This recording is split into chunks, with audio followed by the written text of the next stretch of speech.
On today's edition of the Locked On Eagles podcast, we know the Eagles roster is stacked. How deep are they, though? What if the backups were the starters? How good would this team be? Plus, who could be the new 2022 Philadelphia Eagles that emerge not out of nowhere, but suddenly become Super Bowl contenders in 2023? All that and more on this Friday edition of the Locked On Eagles podcast. You are Locked On Eagles, your daily Philadelphia Eagles podcast. Part of the Locked On Podcast Network, your team every day.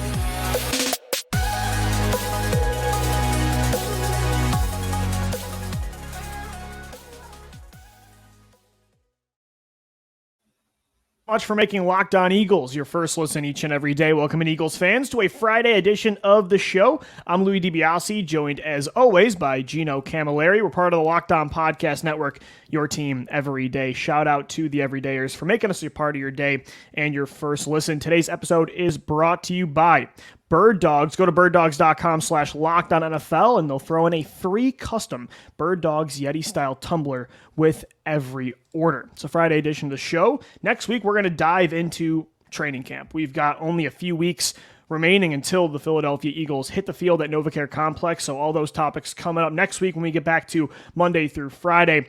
Geno, today, I've been looking at the roster, getting ready for camp, looking at, potential battles, for starting positions. Yesterday, we were kind of talking about, could some veterans last year have reduced roles this year? Like, could Nolan Smith get more snaps eventually than Brandon Graham at some point this year? Same thing for Jalen Carter or Jordan Davis, Milton Williams over Fletcher Cox, and just kind of starting to think about all of that as we get ready to really see what this 2023 Eagles team is all about. And man, on paper, we've said it a million times in this show, but they look really good. And, the starting lineup, we'll see if they can reach the ceiling of the 2022 team. But when it comes to depth, I almost think this team is a lot deeper than last year when it comes to young talent. I don't know if you agree, but this team has a lot of upside, not just on the first team, but the second and third team. There's a lot more development, I think, that could be done. Whereas, last year's team was definitely young, but the backups, I would say, were probably older than this year. When you look at this conversation, you kind of have to put nuance to it, right? Because when you look at the safety position, there's no way you have as much depth there. No, right. Yes. Context for each position, of course. Same matters, with linebacker as well. But when you look at the defensive line and you look at that Sam linebacker position, that more pass rushing Hassan corner Reddick, too. Nolan Smith, you look at corner, both nickel and on the outside, I think you're deeper there as well. Running back, you're deeper. Definitely deeper at running back as well. And you got 4, maybe even 5 guys that you could put out there at any given time with Trey Sermon in the conversation. And heck, even Kennedy Brooks, man, he's a half decent player and we'll see him in the preseason.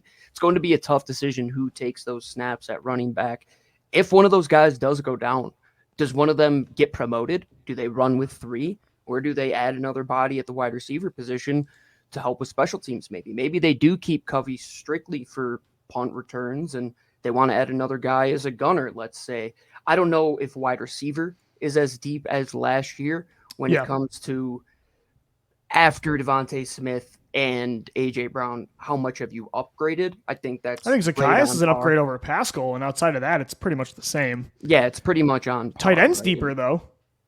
Tight end, when you look at Dan Arnold, is going to be much better. And with a healthy Tyree Jackson, potentially. And the depth at that position, how good is that back half of the competition going to be? And the great part about this next couple months or so is you have 3 preseason games, and a lot of the time, most of these battles are settled in those inter-team scrimmages when you're going to take on the Cleveland Browns. And I believe you'll be taking on who's the second team? Indianapolis, right? And you'll be able to look at all of those positions and say, man, in the one-on-ones, we can go 6-7 deep that corner. And wide receiver, we got 5 or 6 guys that can separate. And one-on-one on the defensive line, best of luck whoever is taking them on, and one-on-ones on the offensive line. And heck, man, even the offensive line is still pretty deep. You add in Battles at camp are going to be fun. As well. And I think the line might be deeper, Geno.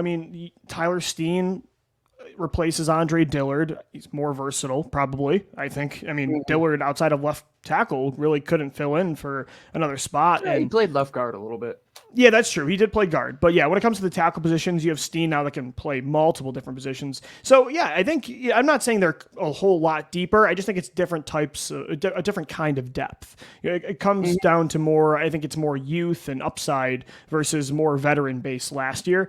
And it's interesting, man. Like, if you formed, especially looking at the lines, and PFF tweeted out the other day, the Eagles, they're graded number one when it comes to the offensive line and the defensive line heading into 2023. If you were to like form a starting lineup of the second team, it's not bad. I mean, are they a top team in the NFC? No, but in this conference, I don't know, man. They could be competing. I mean, just kind of look at what the offensive and defensive starting lineups would be, and that could carry you for a while. Plus, a good running game with Mariota, and if you got to go Kenny G and Boston Scott, and like you said, Trey Sermon, this team is really deep.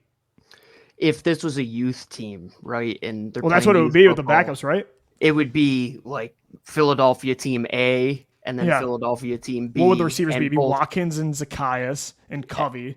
Yep, and then you would have the three up front. Tight end. Yeah, exactly. And when you look at the defensive line, though, I look at that position and I say you could carry at least 10 to 15 games with those backup guys, right? And that's when you look at the NBA and you look at, I would say, even baseball when it comes to pitching, but especially hockey. When you're looking at the Boston Bruins this year and you're saying, how is this guy on their fourth line?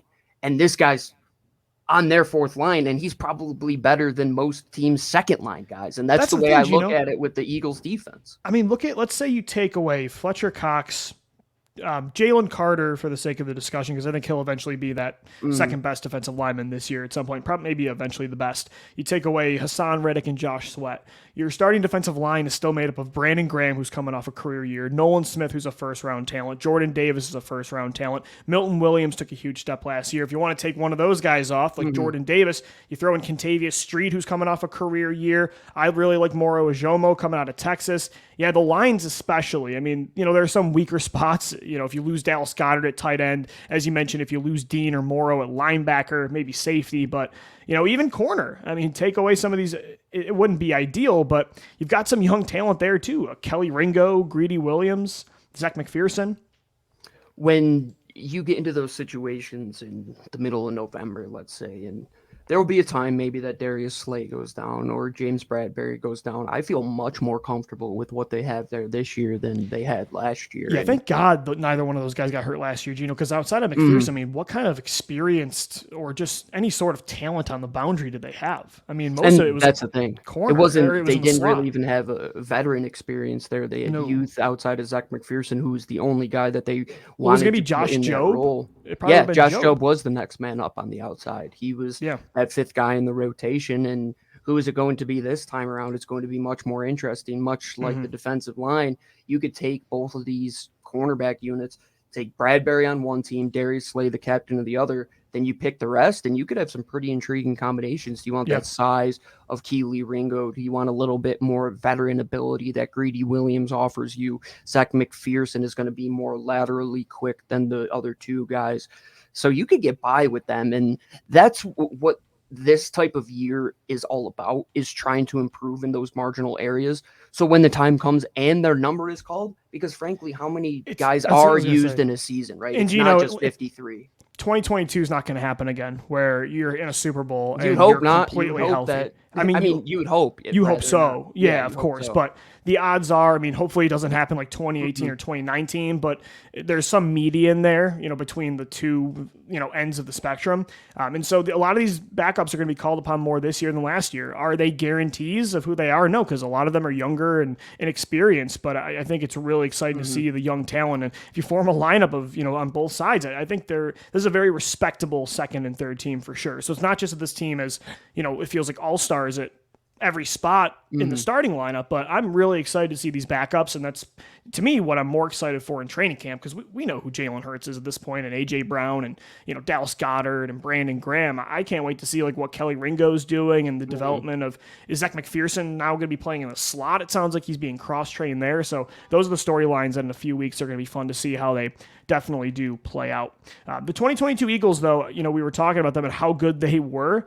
They did not come out of nowhere, but them being a Super Bowl contender was a little bit unexpected. Geno and I are going to get into more of some outside of the Eagles NFL discussions here. Who could be that next version of the Eagles from last year? We're going to get into all that and more coming up next right here on the Locked On Eagles podcast. Today's show is sponsored by Bird Dogs. Simply put, Bird Dogs makes you look good. Geno and I have been rocking it so far this summer. Bird Dogs have so many awesome products. They're stretch khaki shorts designed to fit slimmer through the thigh and leg, giving you a truly sculpted look, and that's definitely the modern day look for men's shorts. Bird Dog shorts do the exact same thing as Lululemon, but they fit way better. They fit way better than regular shorts that are made of a stiff, restricting cotton. Bird Dogs fix this issue by inventing cloud knit fabric that looks just like khaki. So you got the look, but you also got the fit, the comfort when it stretches. So you get a way slimmer fit without having to sacrifice movement, especially on the golf course. That's huge for me this summer. Bird Dogs use anti-stink sweat wicking fabric that keeps you cool and dry all day long. Go to birddogs.com/LockedOnNFL for a free Yeti-style tumbler with your order. That's birddogs.com/LockedOnNFL for a free Yeti-style tumbler. You won't want to take your Bird Dogs off. We promise you, and we thank Bird Dogs for sponsoring the Locked On Eagles podcast today. All right, Eagles fans, we're continuing on this Friday edition of the Locked On Eagles podcast. Shout out to the everydayers for making us your first listen each and every day. Last year, the Eagles, of course, were, by the end of the year, the best team in football, outside of the Kansas City Chiefs, of course, in the Super Bowl. But before the Super Bowl, you would say they were the most consistent, even over Kansas City. I mean, they were loaded on both sides of the ball, the most explosive team through the air when it comes to efficiency. To me, the best running team whenever they wanted to. They led the league in turnovers. They led the league in sacks. I mean, there wasn't really a weakness that they won in spite of, right? And although we knew that this team was pretty talented heading into August on paper, especially when they traded for Chauncey Gardner-Johnson at safety, that was the last shoe to drop where you're like, okay, now there really isn't a weakness. At the same time, we didn't know that that was going to be the result because of Jalen Hurts and because, when you have all these new faces we've seen in Eagles history, sometimes that doesn't work out. So it definitely was a surprise they were that elite. Is there a team this year you think, looking across the league in both conferences, is there a team that could kind of follow in suit with the Eagles and kind of follow that timeline? So you're looking at a young quarterback. It's like, a team, not that was like from the bottom to the top, right? Because the Eagles weren't that. They were 9-8, so a team that was like a good, average, but not great team. That, maybe they have a young quarterback, and this is the year they take a step that maybe this year we think they're going to be a good team again, but we still don't know if they're going to be great. It's an intriguing discussion because who even fits into that Jalen Hurts mold at this current point? Do you kind of compare him to his counterparts that were in that draft class? Could you say that the Los Angeles Chargers finally flipped the switch? I mean, would Justin Herbert be in that conversation? Sure. They were a team that they competed. They're in the West. No, it's They're a good more point. than likely going to be a wild card team that is going to have to try and one up the best team in football. If they can take that step, I think you have the quarterback to do it. I think you have the offensive firepower there. If everybody remains healthy, that defense is still going to be as good as advertised. Maybe Miami with Tua. I mean, does Tua get to that precipice? I don't think so. know. I think Jacksonville. I think that's That's team a great one. That's a very good one. Yeah, dude. That's exactly who I was kind of. Trevor Lawrence and Doug Peterson. It's a team right now that has higher expectations. Obviously, you make it to the divisional round. You beat Justin Herbert and the Chargers in the playoffs. Lawrence is, a former first-round pick that took a huge step last year, but they're not, because of how good the AFC is, they're not being picked to win the AFC, or how many people are going to predict them to make even the, AFC championship game. I think teams like Buffalo are going to get more hype there. Kansas City, obviously, Cincinnati. You mentioned Los Angeles, probably, even though Jacksonville beat them.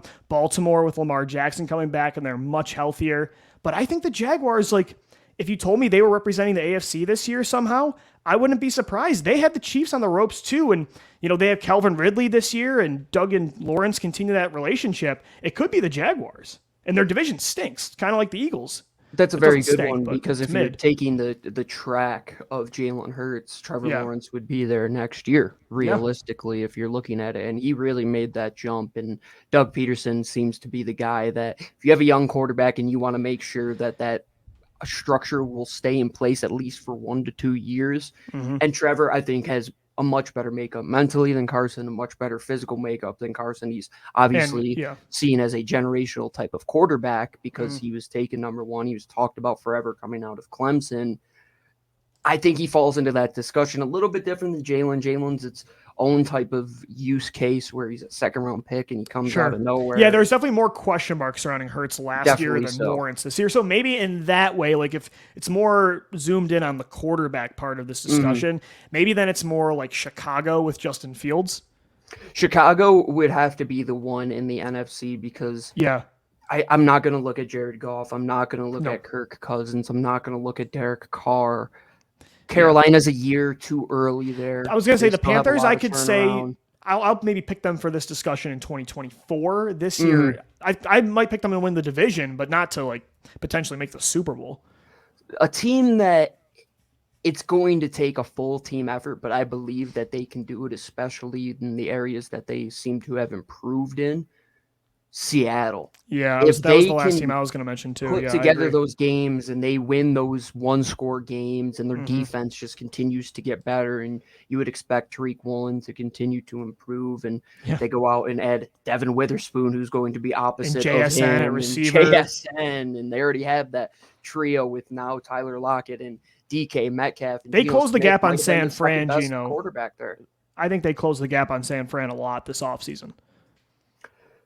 I don't think San Fran is even going to be in that discussion because I don't know what the quarterback situation is. Like the defense could be as good as you want, and they've already you arrived. do lose Mike so McGlinchey, right, too, at the right tackle position. It's not going to be the same continuity on the offensive line. We'll see. I just really believe in Seattle and what they have going there. Pete Carroll has been a guy that has been able to get the best out of a unit that might not be respected as much as many people think, right? And everybody, it's West Coast football. It's up in Seattle, and you're looking at Geno Smith. But then all of a sudden, I could see in the middle of October, you're like, these guys are 6-1. They've only lost one game, and it was a one-score game, and they're putting up 30-plus points a game, and you can't score more than 18 on and that. Two of their teams in the division might stink. Oh, absolutely are going to stink. And that will be the real test, right, Lou? When we always said the Eagles, when we realized they were good, it was when they were taking care of those teams that they were supposed to take care of by a handed margin.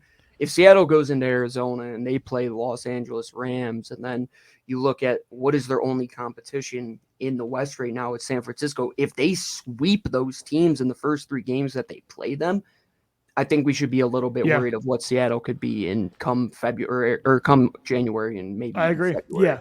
And so, like, I think, Chicago could be. I think Fields is that next guy to take a Jalen Hurts step. I don't know, though, if the Bears are talented enough yet to do what the Eagles did last year. I think Carolina's in that discussion with Chicago maybe for a year down the road. When it comes to this next year, I think you nailed it with the Chargers and the Seahawks. I think the Jaguars are a team to watch in this discussion as well. Maybe Miami, even if Tua doesn't take a huge step, you're right. I mean, with Jalen Ramsey now in there and with how talented they are, that could be a team. So there are definitely some candidates, I think, in both conferences, more in the AFC than the NFC, but that's definitely good news for the Eagles.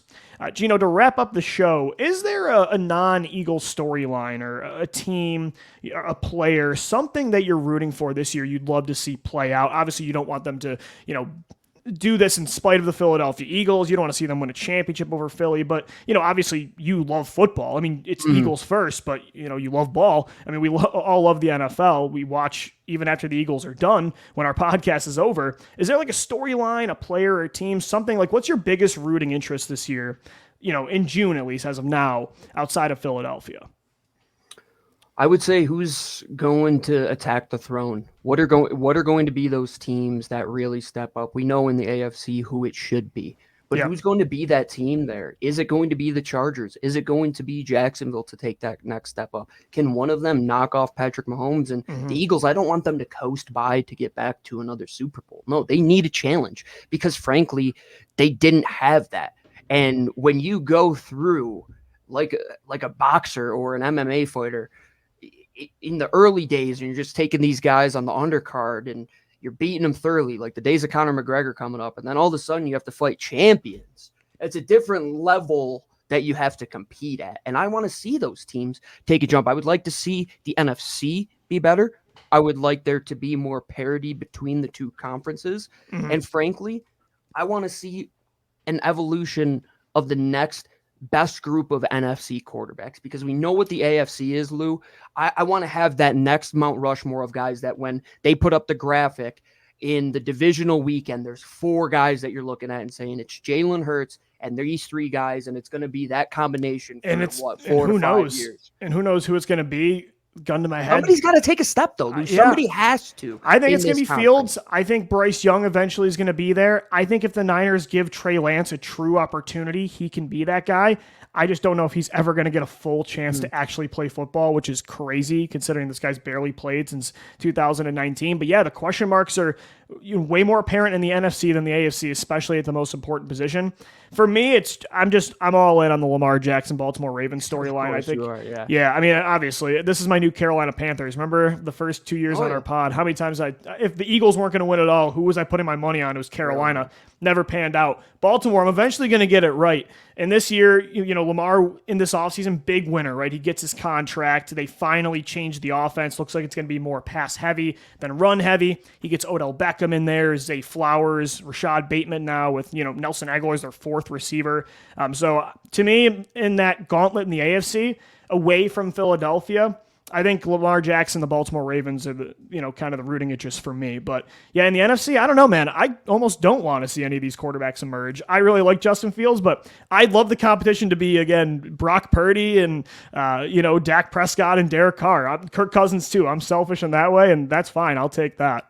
That's fair. I want to see the conference be the best. I always want to be the best coming out of the best conference, because when you get out of there, you're the expected favorite, much like the Kansas City Chiefs have been the last couple years. And we know what the other landscape is. But as long as you take care of business, that's the thing, though, man. They're all going to be dragging to the Super Bowl in the AFC. We're going to be fresh. They're going to beat the heck out of each other, man. It's going to be very intriguing. And there's a couple just other random ones that I look at across the NFL, and I start with the NFC East. Who's that next best team? Who is it? Is it going to be the Giants step up and they take that over Dallas? Is Dallas? I think the Giants peaked, Cooks and Stephon Gilmore, is that really going to take them over the hump? Could Washington surprise people with Sam Howell? And then you go outside of there, looking at the East in general, could you make the case that the NFC East and the AFC East might be the 2 most competitive conferences that could have a chance, or divisions that could have a chance to sneak in 3 teams each? I think that might be a real case for both of them. For me, I think the Giants peaked. I actually like Washington better than New York this year. The only difference is Sam Howell versus Daniel Jones. It's not like a huge gap, but can Howell get to that Daniel Jones level? If he can, I actually like the Commanders overall better than the Giants. I think Dallas just by default will probably still be that second best team. But yeah, I agree with you. From top to bottom, the Eastern divisions, and that hasn't been the case over the years. It was normally pretty bad and pretty inconsistent in the NFC East. And for the AFC East, it was normally just New England ruling it. So now, yeah, times have definitely shifted more back to a 90s style with both Eastern divisions kind of being the focal point of the NFL for sure. All right, Geno, we'll be back Monday. We'll start up some training camp talk right here on the Locked On Eagles podcast, your daily Philadelphia Eagles podcast, part of the Locked On Podcast Network, your team every day. Shout out to the everydayers Monday through Friday for making us a part of your day. Also, make sure to follow us on Twitter after the show at LockedOnBirds, at DiBiase, LOE, and at GC24_football. For Geno Camilleri, I'm Lou DiBiase signing off. As always, thank you for downloading, thank you for watching and listening, and let's go Birds. Fly, Eagles, fly.